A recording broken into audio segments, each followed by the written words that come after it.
Hi everyone, and welcome back to the Crafty Crew podcast. My name is Kinger, or as the lads like to call me, Big Juicy, and I'm joined as always by Mark. Good evening. By Nally. Well. And by Walshy. Xin chào. Oh. Japanese. No. Korean? No. Well, I mean, Cantonese then. Vietnamese. Ah. Well done. And if that's pronounced wrong and all our Vietnamese listeners would like to correct me, that is how Google pronounced it for me earlier on. I feel like you're probably safe enough, Walshy, to be honest with you. Yeah, I think so. Hasn't reached that far yet. I feel like this has gone under the radar a bit. Is this our final episode of the season? We have the ones we couldn't get. So we have Lonely Leitrim that you can't find a beer from because they don't make anything from there anymore. Yeah. And we have Tyrone who refused to ship outside the north. Okay, well this week it's Clare Fermanagh. So it's a Pilsner from Western Herd. I'm sure Nally's delighted. And we have Inish Mac Saint from Fermanagh as well. So Nally is telling us about Fermanagh. No. So I'm going to tell you about Clare, Western Herd. That was a lovely double bluff in the thing just to mess with you, Kinger. So I'm very happy for once you read it and we double bluffed it. That's not fair. That's not fair. The one time Kinger read it in the chat and we fucked it for him. Yeah, so Western Herd, it's based in Clare, as you said. They have a really good range. There's a couple of beers on that range that I'm really looking forward to trying. There's one that we've had before on it, so I haven't had much Western Herd myself, but we've had one on the St. Patrick's Day episode last year, which was the Western Herd Dolman Irish Stout, whiskey-aged stout that myself and Kinger had given an unbelievable rating to. Unfortunately, I believe it was limited edition, so I don't know if the lads can get their hands on it. But hopefully, anyone out there, you got some bottles of it, pass them on. You know where we are. You can hit us up on all of the socials. But yeah, so it was set up by a pair of cousins, so it was, and there it was on their great grandfather's farm. So as they were there with kids and the whole lot, they just used to love the farm and going around there and everything. And it's the brewery is actually set up in one of the old sheds that's from the farm, which is pretty cool. Like, so one of the guys, there's two of them set it up, Michael and Maeve Sheridan. Well, Maeve Sheridan and Michael Eustace. So Michael was he was a civil engineer, but what he did was he moved abroad when the recession hit, and he moved around to different places and he worked in different bars and stuff. And as he was working in the bars, you could kind of see that the industry was changing, and thought that moving into the craft beer market might be something that would be good. It would be something he'd really like to give a shot at. He's an avid home brewer, so he'd been home brewing for quite a long time, and he's said in a couple of things that he loved experimenting with just different brews. So just coming up with some mad different beers to try, and then from there find some, giving them out to people and finding ones that hit, and then just kind of refining those recipes into some of the beers that are on the core range. He still has a key part in coming up with new beers, which is pretty cool. I like that when the people who kind of decided to found the company stay part of the brewing process, or at least the experimentation process. I think that's pretty cool. And then Maeve was working in finance and stuff. She moved abroad and she was trying to get back to Ireland. Then when, chatting to Michael or whatever, when they came up with this, she was all in from the get-go. So that's how they kind of founded it. They have a head brewer in there now. He's from the US, Montana, so he is, and apparently he married his wife and they moved to Ireland. I think his wife is from Clare. They moved to Ireland, and he just went on a brewery tour one of the days. I just kept showing up, and because he loved brewing so much, they ended up just, eventually he got a job there. They were like, yep, hang out, come on, make some beer, just do it, whatever. Turns out it's pretty good beer. So I've looked through their back catalogue there. They have some serious beers. I have to find this because I thought it sounded immense. They have a couple of stouts, Kinger, that I know you're a huge fan of. We're slowly getting you there. Oh, yeah. Slowly getting you there, and it's well worth it. But they have some serious beers. 1 second, I will find it. So they have a Hinch Pale Ale, which, it sounds good. They have one called The Height. and it's a Dipper Kinger, so you might be on for that. The one I was looking at is they have the one that's called Citra Tuxedo, which I think sounds amazing. It's a black IPA. A Citra black IPA. So I am all on for trying to find that if I can get it anywhere. I need that in my life. And then they have one called the Night Pod, which is a vanilla porter, and I am all about that as well, especially coming into Christmas. Get them all in my belly. But they have the Siege, which is kind of their pale ale. It's one of their core range. And the one we're having today is Loop Head, and as you said, it's a Pilsner. We'll get more onto the can later on when we get to it, but it does... I won't say that, I'll wait till we get to the can. But it's got one or two things that I do like. However, it's a Pilsner. So I'm kind of torn on it before I've even had any. Which is kind of a... It's an okay place to start. At least it's not, something like Third Circle or Wylam that I can't deal with. So... Walshy, and forgive me for asking, but where is Walshy's Whispers bringing us for Clare? It's just one big circle, one long pointless circle at the end of the day. What? Or Clare? Walshy's Whispers, yes, Walshy's Whispers is, yeah. But it amused me doing the research because I felt like I was actually contributing in some pointless way. But Western Herd was founded in 2015. Strangely enough, hang on, Walshy, can I stop you there, please? Nally has told us all about Western Herd. Yeah, I'm starting. You've already crossed over what you were supposed to be doing with what somebody else was doing. Well, if you let me continue, I needed that to continue on to something else. Crossed over, Kinger, or repeated what he heard a minute ago? Well, repeated what he heard, I think, actually. Okay, well then I'll go off it. As Nally said, Western Herd was found in 2015. To be fair, well done. Well, not really, because to be fair, I didn't say what year it was founded. I forgot to put it in there. So I didn't think he did, but I wasn't sure because my attention span isn't great. I didn't think he did say it, but as stated, Western Herd was founded in 2015. Also in 2015, millennials passed boomers as the biggest generation in the US. Okay. Boomers were born between 1946 and 1964. A famous character debuted in that time frame in 1962 in The Hulk. The Hulk is also known as Bruce Banner, and, as most people might know, Clare is also known as the Banner County. Ah! Fair play, Walshy. Something that actually made sense. I'm proud of you. See, one big pointless circle.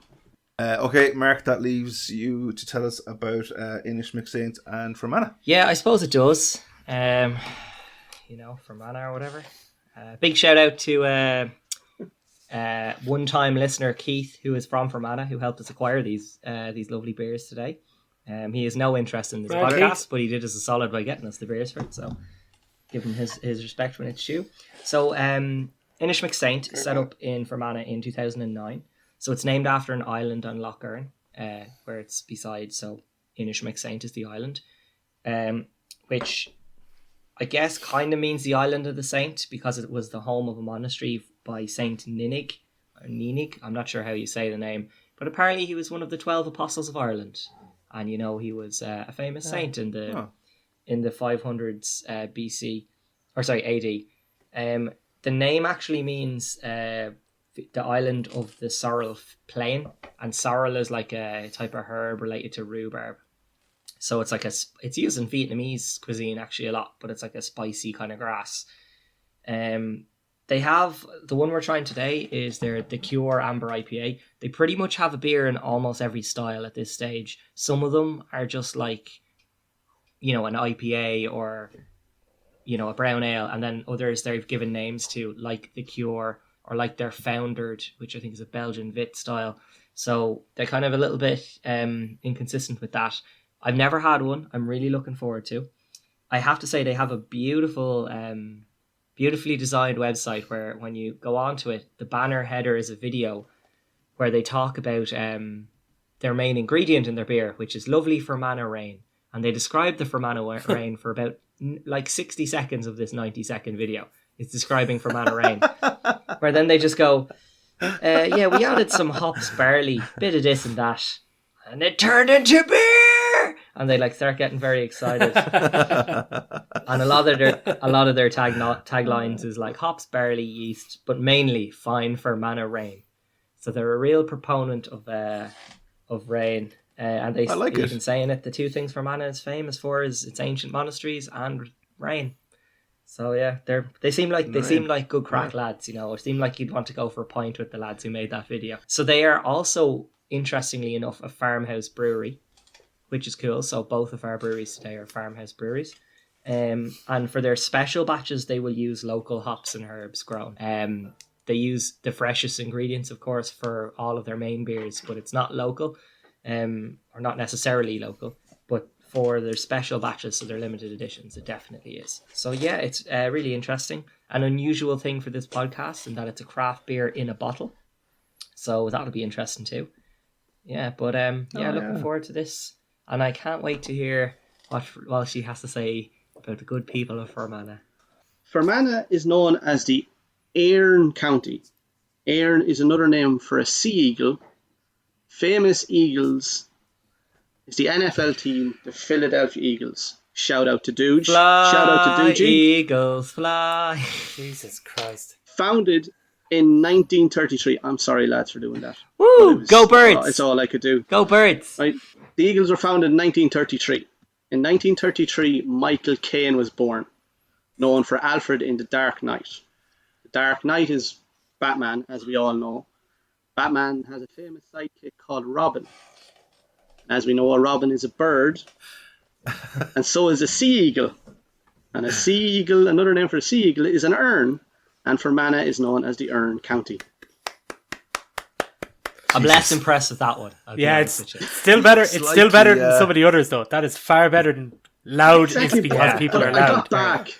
I am well proud of you. That one was very tricky. I'm well proud of you. Thank you. I think good. it's not Walshy's whispers anymore. It's Walshy's walkabouts. It's just a complete rambling. Yes, that's exactly what it is. I love that. Listen, lads, in the very wise words of Nally just before we started this podcast this evening, I'm parched. Where we started? Pilsner, Let's please. start Jesus Christ, let's do the Pilsner. Get that out there. Out We'll go the Pilsner. gap, All right, lads. so crack 'em. Yeah, so just on the can real quick while we're pouring these out, boys. The can is pretty good. It's quite a textured can. We've had this before, Mark, recently on one of the other beers. I can't remember which one it was, but where the can was kind of textured as opposed to it being just like a matte finish. That's pretty cool. Yeah, was it Brett Boundary Brewing, I think, and Could have Brett been. Brewhouse both had a... That's who there was. Yeah, that's it. The thing I like about this is I've always said it in any of the cans that kind of tell you what hops they've used. I'm a big fan of that. However, this being a Pilsner, I mean, it was going to have Saz in it without doubt. It does have Perla in there as well, which, you know, might be a bit more interesting, but Saz is like that classic Czech hop for Pilsner, so it is. I mean, the smell of this is classically Pilsnery lagery. Like it's what you'd expect, really. Do you know what rhymes with classically? Capissy. That's fucking brilliant. I don't know if it's just me, but I have zero head on this, like cider head nearly. Yeah. I had nothing. Very little. They could come down to the pint glass probably. I would say, so the colour of it, it's a typical Pilsner. It's, you know, yellow to golden. Not very carbonated, I have to say. No, you know, and you get that in the mouthfeel, which it leaves kind of a wet mouthfeel, which I know is an unusual thing to say, but it's quite slick. Liquid is wet, but it's quite see-through as well. So it is just when we're going through the looks of it, like it's pretty clear as you'd get for most kind of pilsners and stuff. They tend to be filtered, which gives it that kind of clear, that clear look. Or they'll be cold crashed if they're not filtered, which is they'll rapidly chill down the beer, and all the sediment, all the yeast, and all the particles, they'll just drop to the bottom as they compress together. It's just cold crashing. That's what it is. Crashes the proteins out of suspension. But smell is, as you said, Kinger, it's very that classical, you know, Saz kind of pilsnery kind of smell. Ammonia. Yeah, I will say it's not as strong as some of the others though. Like that it's not as strong. It's quite subtle, like.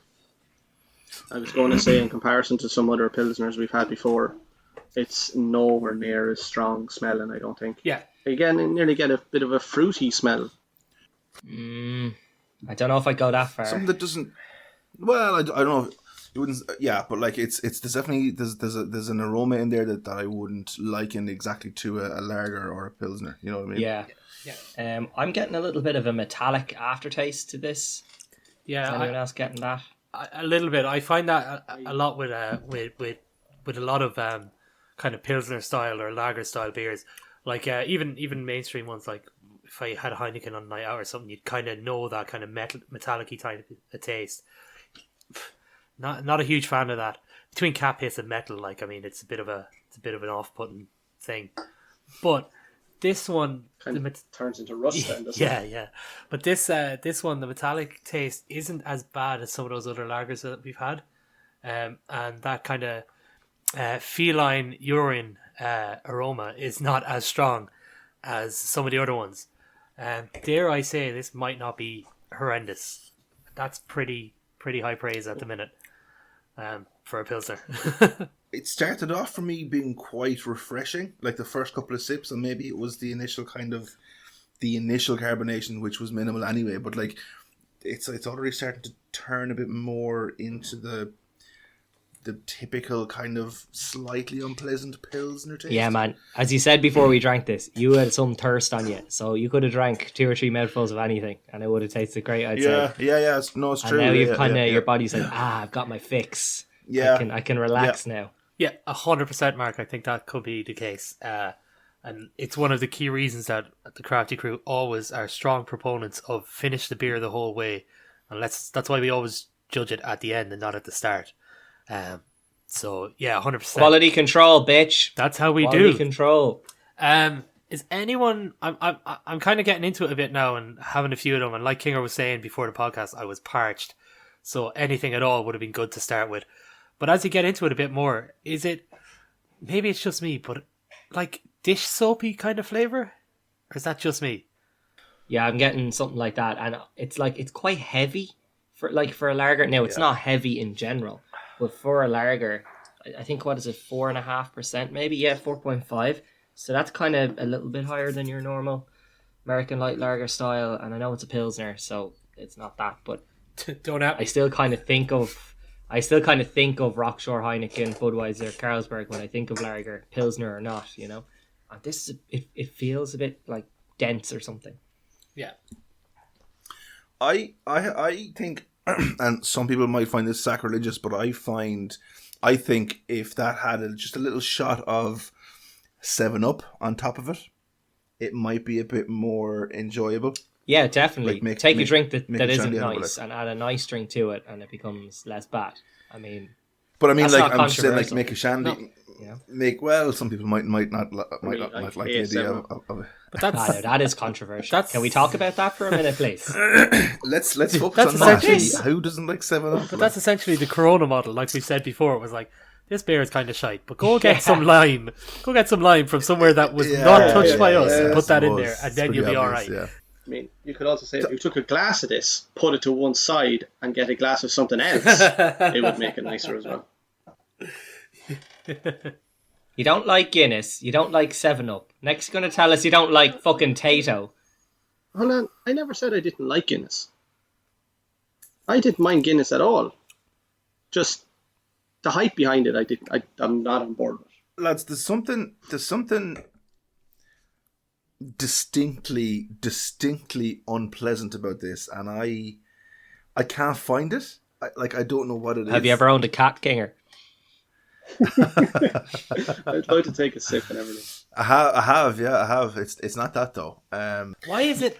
You said earlier, it's a farmhouse brewery. I wonder, is there something in like very local that we wouldn't be used to? Did they brew this beside the slurry tank? Maybe. I don't know. Why is it? It's kind of like sickly, like sticky or something as well. Like, I know you were saying it's a weird kind of texture. Like, you know, I know you were saying, Mark, it's quite a wet thing. It is, but there is something weird to it as well, like that I can't put my finger on. But I can say that those first few mouthfuls were very deceiving. and I'm thoroughly pleased that we do this and go the whole way through the beer before we rate it, because something very weird was going to happen otherwise. One thing is, like, and we've stayed on a few different drinks, is, you know, you started it tastes like this, and then halfway through it tastes like this. Now, it's not that severe, but at the beginning it was like, yeah, it's okay, it's Pilsner. But then about halfway through, yeah, it gets some kind of I don't know, a heaviness taste, like kind of Mark was talking about, or like a, not really bitter, but I don't know, something there that just, whereas I'm like, no, I'm not about it now, you know? Yeah, like when I think of lagers, you think kind of carbonated to be refreshing. You think kind of light as well in the refreshing kind of vibe of it. You think it's got a distinct lager aroma, and you think it's kind of quite light. So you're talking light, refreshing, not too powerful beer. This has got like, it's dense, so it's not light. It's like slick and oily. It's got a metallic aftertaste. It's got like a soapy feel and taste to it. And it doesn't even really taste that lagery, you know, which, you know, might sound like a good thing for the people on this podcast, but it turns out it isn't actually. At least other lagers hit what they're aiming for, in my opinion. Like, this isn't, it's not carbonated enough or anything for me to be, you know, proper Pilsner. Like, you know, everything you said, Mark, I'd agree with. You know, it's surprising that something that's so far from a lager, that's called a lager, well, so far from a Pilsner, in my opinion, that's called a Pilsner, is not great. I didn't think you could make Pilsner and then make Pilsner worse. Like, one of the saving graces for me in that kind of style is the carbonation. And the lack of any carbonation in this really doesn't help it. That's what I was going to say, was I think maybe if it had more carbonation to kind of wash that heavy, weird taste that none of us can really place, to just kind of wash that away, it might help it. And I don't like saying that I don't like a beer, even though I don't know what it is I don't like, if that makes sense. Like, I don't know what I'm tasting, but I know I don't like it. And, you know, I find that quite harsh. But it's, I mean, I don't know if I think this is the first beer of the podcast ever that I'm not going to finish. Mr. Optimistic, whoa. I swamped it just because of that reason. I was like, no, can't not finish a beer. Not happy about it, though. I'm trying that as well. I really don't want to drink any more of it, and I don't like doing that. May I throw out a positive? Try. I like the can. Yeah. Can is cool. The can is class. Yes. Yeah. And I really... I like that. It's nearly one of them things, when you were younger, you know, you could kind of colour it in. Yeah. You know what I mean? Right up my alley. Just give me a couple of pencils or something. Can I throw out a negative? Yeah, you can. Throwing out a few. The can lied to me. Oh. It looks cool, but what's on the inside is dense, bitter, and awful. Okay. So the negative is the positive was Walshy saying the can, and Mark's negative was everything inside the can. Everything inside the can is a problem. I feel like we're just going to continue bashing this beer, so let's move on to the rating. I don't know if it's going to be very positive. The Crafty Crew rating system, as always, is we start off with unbeerable. It then goes to booze. We have just beer, then brutiful, and then the much sought after unbeerleavable. I think you've gone about 3 ratings too high there for this beer. Yeah, probably. Yeah. I'll jump in there and I'll go flat out with a booze. This is not a beer that I'm a fan of.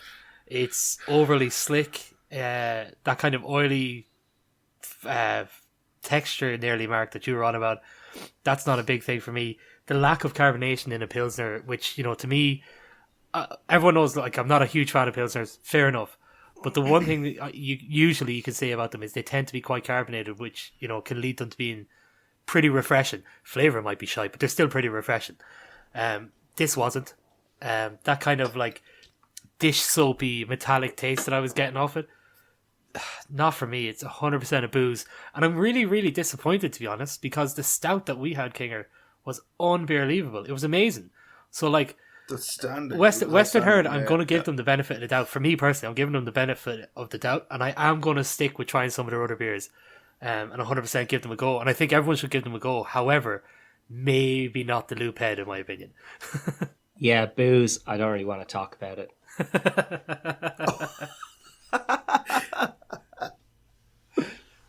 All right. I booze as well. I mean, it's not the worst thing I've ever drank. Shouting at strangers is a thing. Trinity is a thing. But booze, as Nally was saying, Western Herd, they have two that I've had before, Siege and Icelander, that are pretty good. We might have had one on here last season. I'm not 100% sure. We had their wit beer. But I've had two of them. They're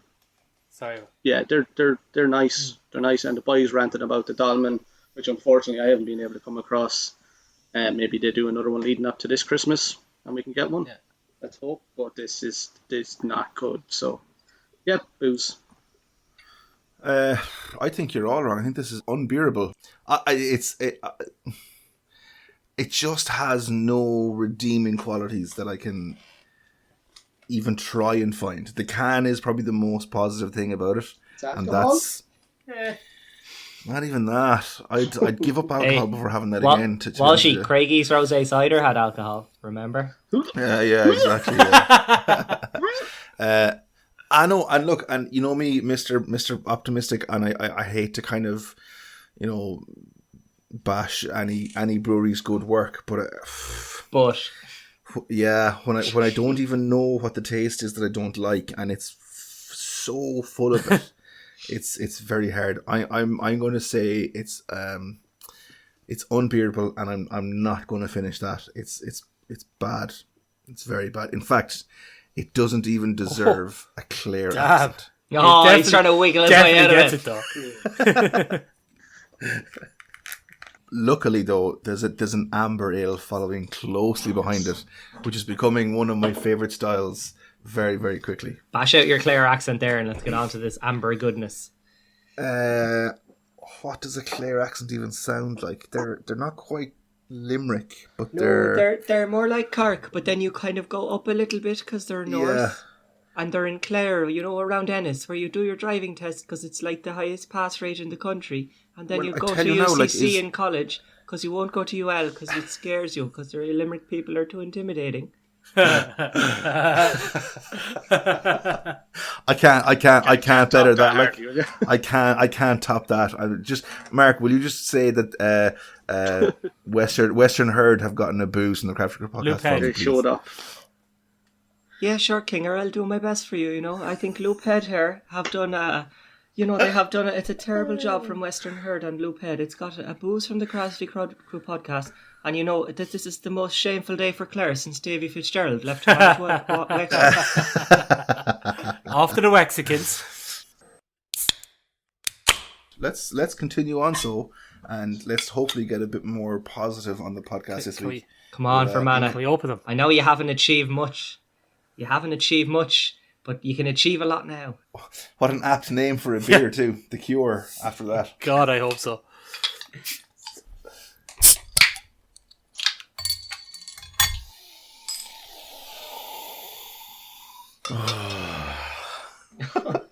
You okay there, Kinger?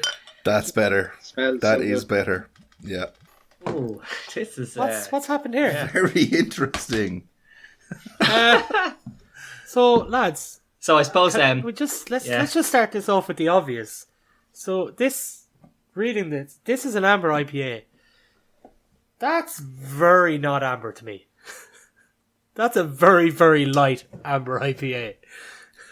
Okay, so can I ask what might be a stupid question? Is there a difference between an amber ale and an amber IPA? Percentage generally. An IPA is a higher percentage beer than an ale, kind of, but it's got higher hop. That wouldn't change the colour. No. It's got generally like a higher hop content, stuff like that. But it wouldn't change the colour. The colour is decided from the malts that are used in making it. Could it be lighter because of that so-called legendary Fermanagh rain?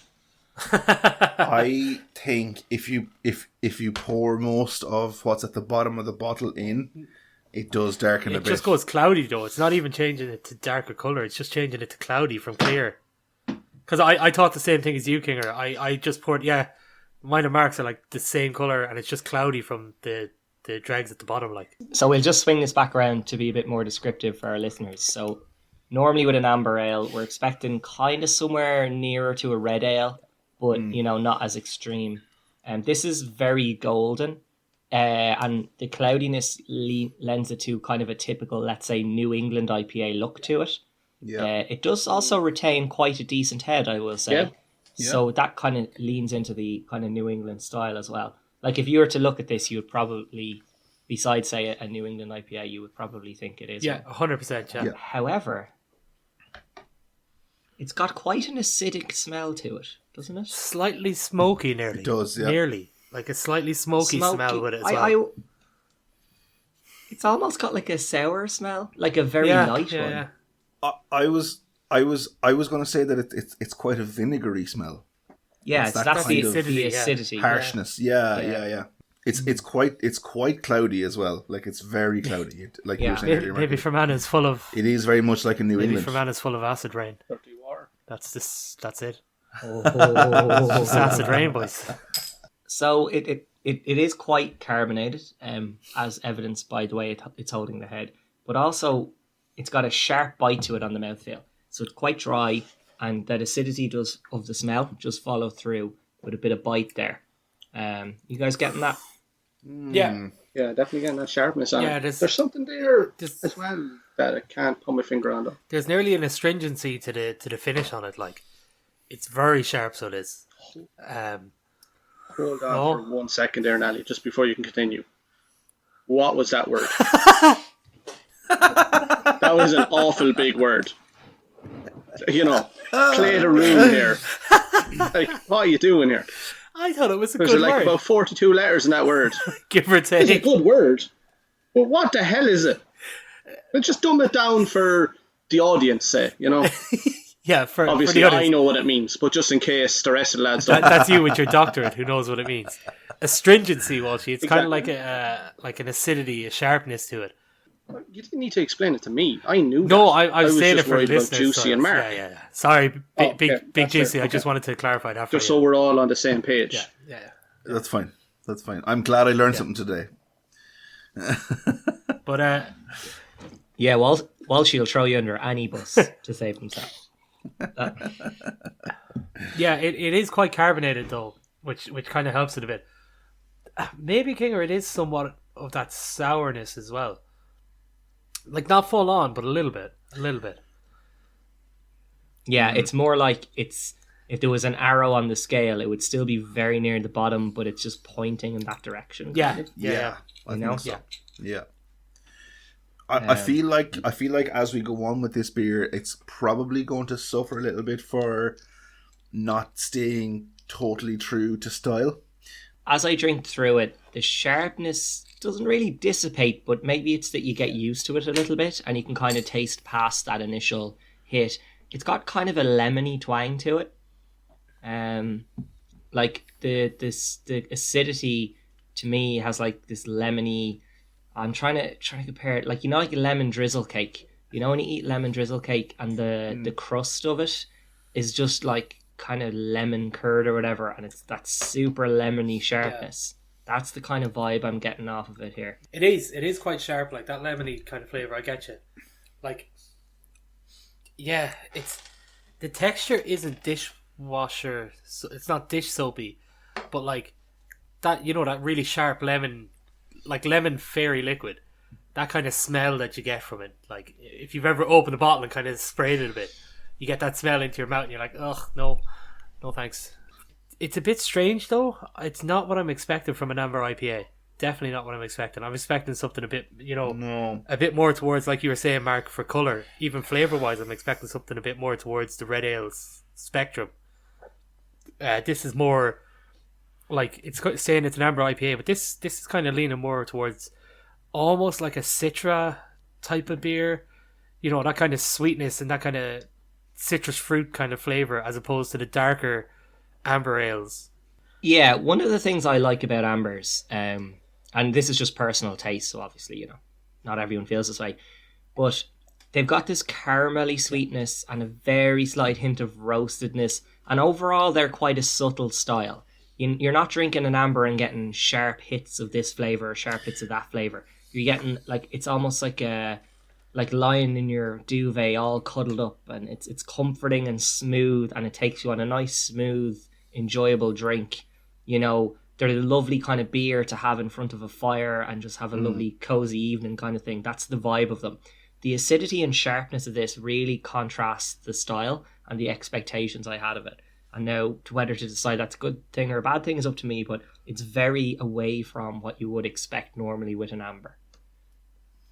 Yeah, I'd agree with you. For me, another thing I like about amber ales is generally that they're, amber in colour.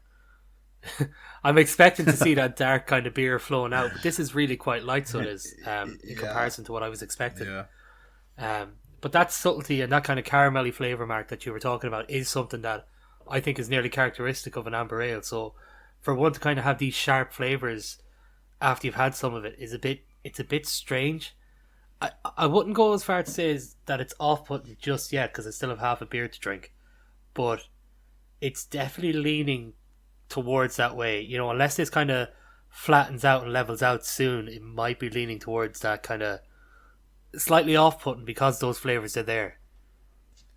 I think, in a way, if you put just a pint glass or the glass with it full of this, I wouldn't be sure, and I know Mark said it about the look of it earlier on, but for me it nearly tastes like a New England IPA as well. A little bit. Obviously there's a little bit of distinction between it, but ambers are usually, like you've all said, that caramelly, the smoothness, it's light. So it's different. It's not bad, but it's different to what I would have expected. Yeah, you've kind of triggered me there, Walshy, but in a positive way, in that I do kind of agree with you. It's like, it's got a juiciness to it, that the sharpness and the kind of lemony hints, they kind of add to it, and then it's quite dense as well. Not that it's not dry and refreshing, it is, but there's a good bit of body to it. And yeah, I can definitely see where you're coming from with the New England IPA taste. I'll tell you what it reminds me of, and I feel like this is going to go down like a lead balloon, but that is quite similar to Shouting at Strangers. Yeah. What? Yeah, I see where you're coming from. It's and that was another beer that was supposed to be something and turned out to be something totally different. Yeah, I don't think this is that bad though. I think it's not quite as bad, but it's definitely in the same ballpark. Like it's yeah. Like any other beer that I drink that's kind of, has all those characteristics of being kind of hazy and juicy and have it, like, I love them. I don't know if this style suits it, and I feel I was when I knew it was an amber ale, an amber IPA, I was looking for all the stuff you said, Mark. That kind of slightly caramelly, roasted, kind of like a burnt sweetness, kind of a taste. That's a very good description. It just doesn't have that. I think it's gone the other way, and I don't know. It's a bit. I'll finish it, and it's definitely not the worst beer I've ever had, but it's probably, like I said earlier, it's probably going to suffer because it's not exactly what it said it would be on the bottle. You do have to finish one of the drinks, King. So yeah, fair. You probably have just had the worst beer you've ever had, in your opinion. So it can only go up. Hopefully it only goes up. True. But yeah, no, I'd agree with you, Kinger. That hopefully, I think that kind of burnt sweetness you're on about is 100% the kind of flavour I'm expecting in the background. Obviously kind of more hoppy and a bit lighter than that. Like, let's say if the burnt sweetness you're talking about would be, the Ballycalcabin brown ale that we've had, that kind of burnt toffee kind of flavour. Yeah. I'm expecting that, but diluted down with more hops for an amber ale. That's what I'm kind of expecting. And this isn't any of that. This is definitely more, it's more sweet.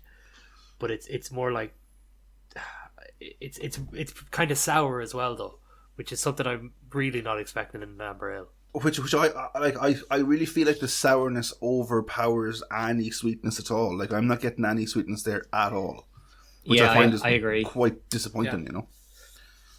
Yeah. I'm almost bitter about it. Hey. Fair play. Or can you put in your own drum solo? Okay, look, I mean, on that note, I think we'll move on to the rating for this one then. Flogging a dead horse on it, man. I think everyone's in a similar boat. Well, I don't think it's as bad as I think we've said all we can about it without, just giving away the rating at this stage. Yeah, I'll kick us off first here. It's definitely a departure from the expected style. I don't think it's necessarily a bad beer. I just think it's an unexpected beer. And if you're looking for an amber ale, you might get a surprise that maybe you're not too happy about. But it does have a lot of redeeming features, which our last one unfortunately didn't. It's got a very pleasant mouthfeel. The sharpness and refreshing nature of it is quite good. It's 4.8%, I think, so it's fairly easy going. It's fairly sessionable, I would say. The lemony sharpness that I kind of get off at the acidity, it's not even overpowering. Like it's there, it's a characteristic, but it's one you're comfortable with. I think it's well within anyone's wheelhouse. So I think it's just grand, and I think it's just beer from me. I follow absolute suit there behind Mark. Everything he said is pretty much spot on. One caveat I'd throw out, maybe for people that are interested in trying some ambers that we've had before, probably not start with this one because it doesn't really have that taste to it. Me personally, if I was to throw out a recommendation, maybe Intersection from Dot Brewery. Look at you being sponsored. Look at you. Are you sponsored as well? I wish Dot would sponsor me. There's a couple of their solid beers that I'd like. Am I going to go more negative than you again for the second time in a row in the same episode? Who hurt you this week, Kinger? I feel like Kinger needs a hug. If anybody listening wants to give Kinger a hug, he is in Moat somewhere. I think this is a booze. It just, I was expecting something and it wasn't at all there, and it's gone the opposite way. I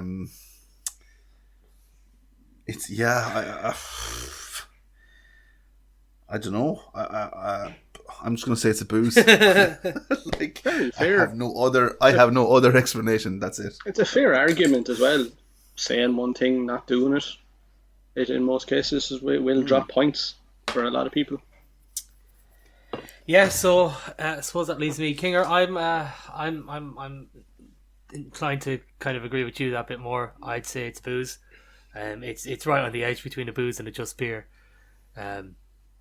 So I'm okay with it getting the just beer, but I would kind of lean that little bit more to a booze side personally. That kind of sharpness, that sourness nearly that you get from it, is not what I'm really expecting when I'm looking for an amber ale. I think that just docks it a bit. The colour is not what I expect from an amber ale. If that came out and it said, tropical IPA, I'd be like, cool.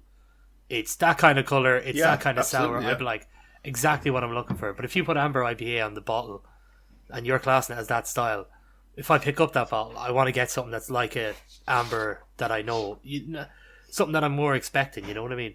Now, don't get me wrong. I love when people try some new things, and we were kind of surprised by them. But I don't think you need to do it in this kind of way. I mean, call it the tropical IPA that it is, and then people will try it because they'll be like, "Holy shit, a tropical IPA! These aren't around. Let's go with it." But for me, it's a booze. It's not as bad to put me off wanting to try more of their stuff, though, Mark. You said they have quite a bit of a range, so I will try more of them because it is a bit experimental. It just hasn't hit the mark for me on this one. Yeah, these guys have been around from 2009, so you name a style, they've pretty much got something in it. I know myself, I have one bottle of three of their other styles. So I'm actually kind of enthusiastic to get into them now because this beer hasn't really told me anything about this brewery. It's very much, I'm not sure where these guys stand here. It wasn't terrible, it wasn't great, it was just right in the middle. So, it's almost the most intriguing it could be. Fair. Yeah. So how's Fermanagh looking, Big Juicy? You have to use the term ara. They use that term all the time. Ara, you know yourself. Ara, you know yourself. Ara, sure, I think they're the ones I said a couple of weeks ago. They're a bit more country. than the rest of the north. The boys in the crafty crew, they're hard on Inish Mac Saint's The Cure. They've only given it a just beer on the Crafty Crew podcast. Are we ready? We're ready for another quiz.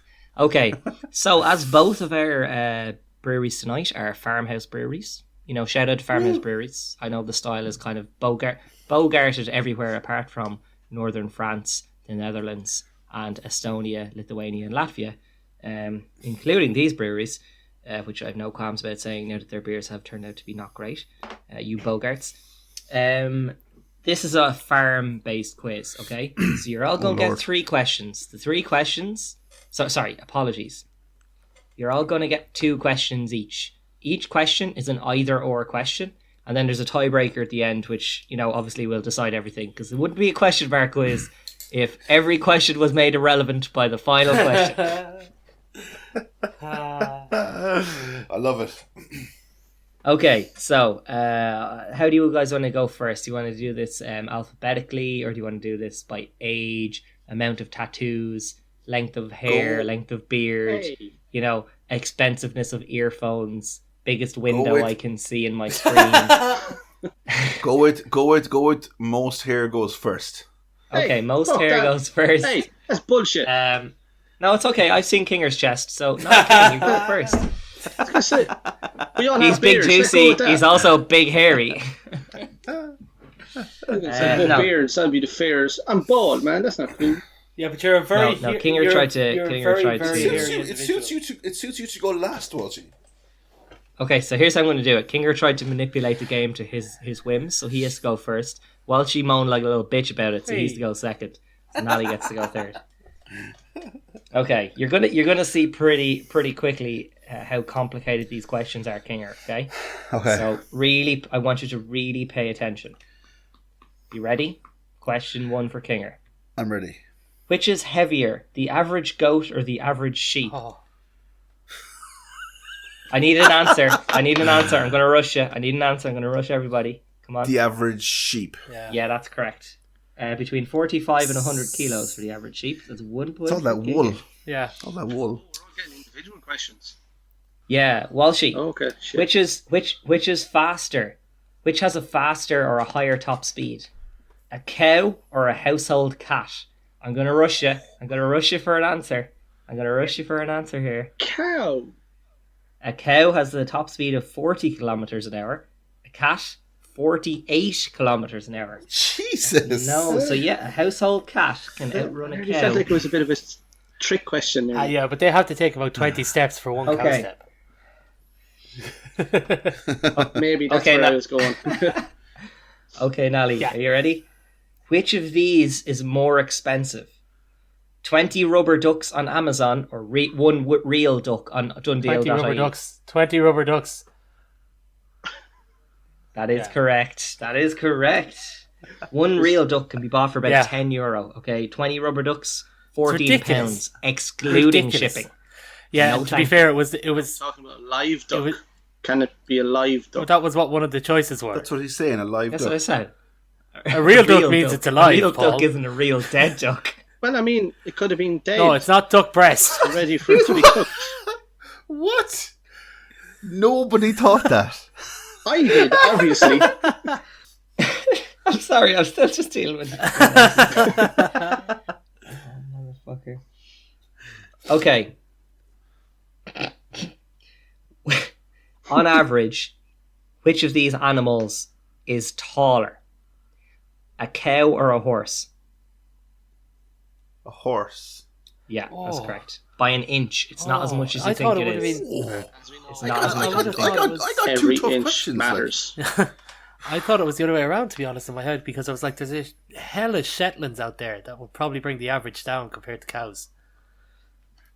Oh, I didn't With think of that. Ponies, though. Shetlands are ponies. That was now, why. That's why horses. I was halfway through and went, you see? ponies. You see? Clydesdales are pretty big, though. They're bigger than cows. Yeah. Okay, so we're on to Mr. Paul Walsh. Once again. Okay, Walshy. It's another sheep goats question. because there's not that many farm animals you can draw interesting comparisons between. Are they alive, Mark? Yes, Well, it's they're obviously both very alive. important for me. It actually would be relevant in this situation.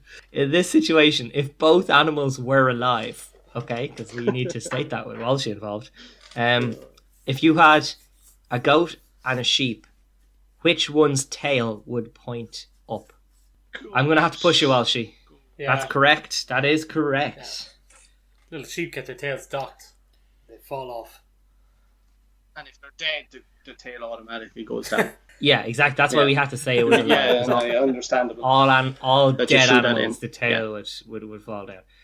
Okay, so no pressure, Nally, but if you get this wrong, Kinger nice one. wins. So, Oh, big juicy. I'm going to give you 2 words. One of these is a brand of tractor, and the other is not a brand of tractor. I want you to tell me which is and which isn't. Sick, Okay? yeah. Kinger. They're more obscure than Jesus that. Christ. Okay.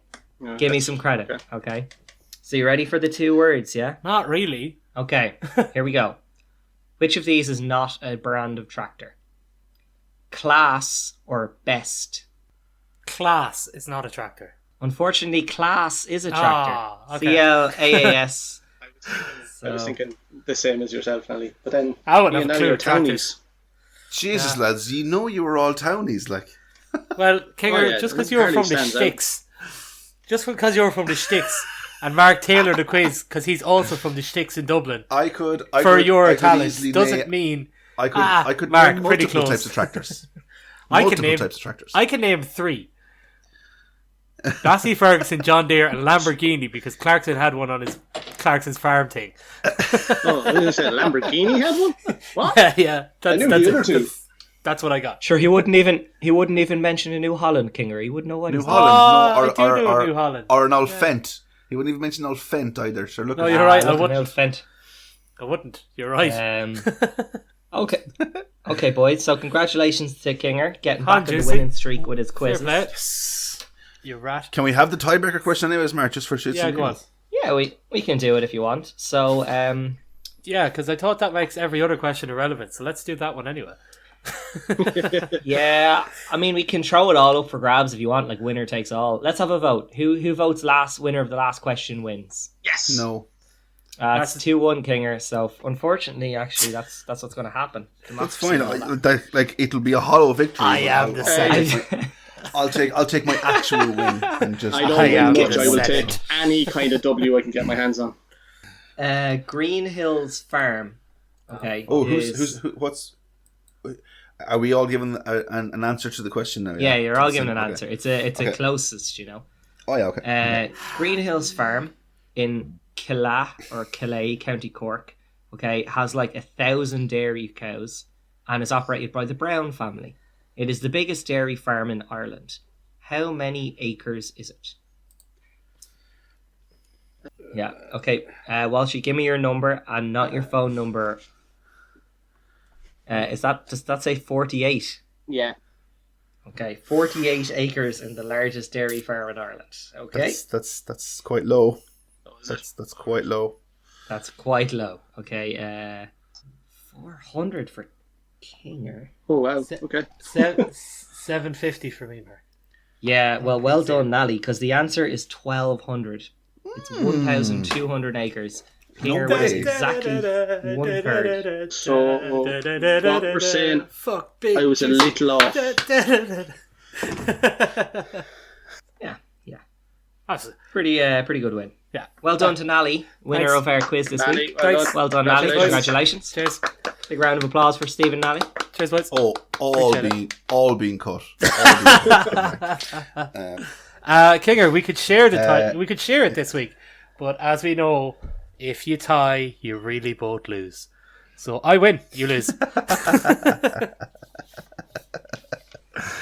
If you tied, it would go to the tiebreaker, which you won. Nally. Which I won. Yeah, exactly. Yeah. Rightio. So just to give a very quick glimpse into next week's episode, and as I learned, our final episode of the season, we had some trouble. We had some trouble finding breweries and beers from. Let's be honest here.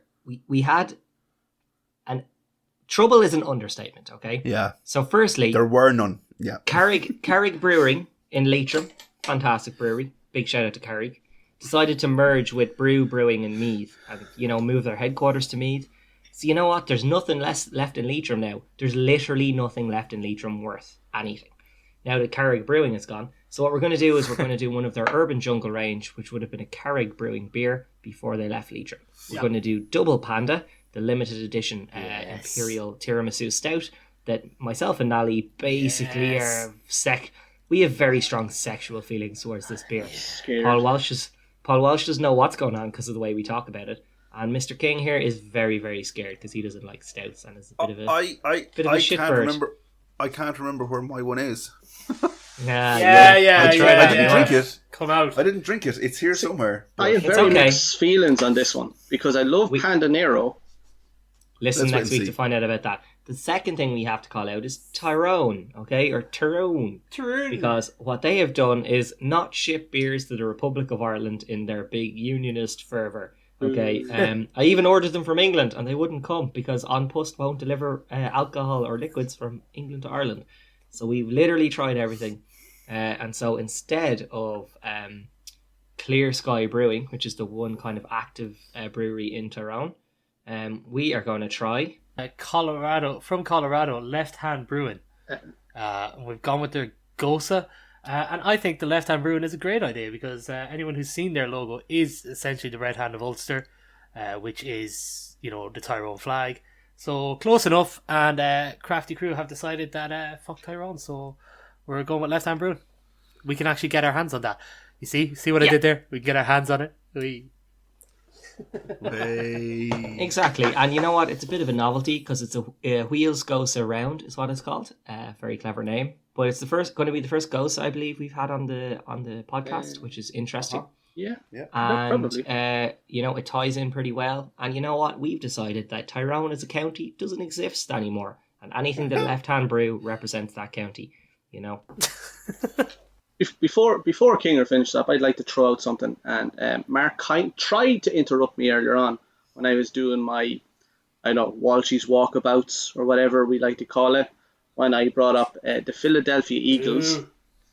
Go Eagles! And I shouted out our friend Mr. Dooge. And mainly the reason I didn't shout at Mark.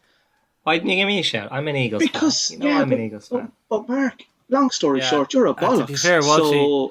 To be fair, he'd be very much like, in The Simpsons where you get that small Krusty the Clown and they throw him a quarter. And it's like, not a quarter, he'll be dancing for hours. If you get Mark any recognition just before Mark starts singing to defend himself for being an Eagles fan, I'm going to sign us out. Join us next week for the season finale when we're going to be in Colorado and Meath, our two remaining counties, because the other two counties couldn't give us a beer. So until then, it's a goodbye from Mark, goodbye from Nally, goodbye from Walshy, myself, Kinger, aka Big Juicy. See you next week.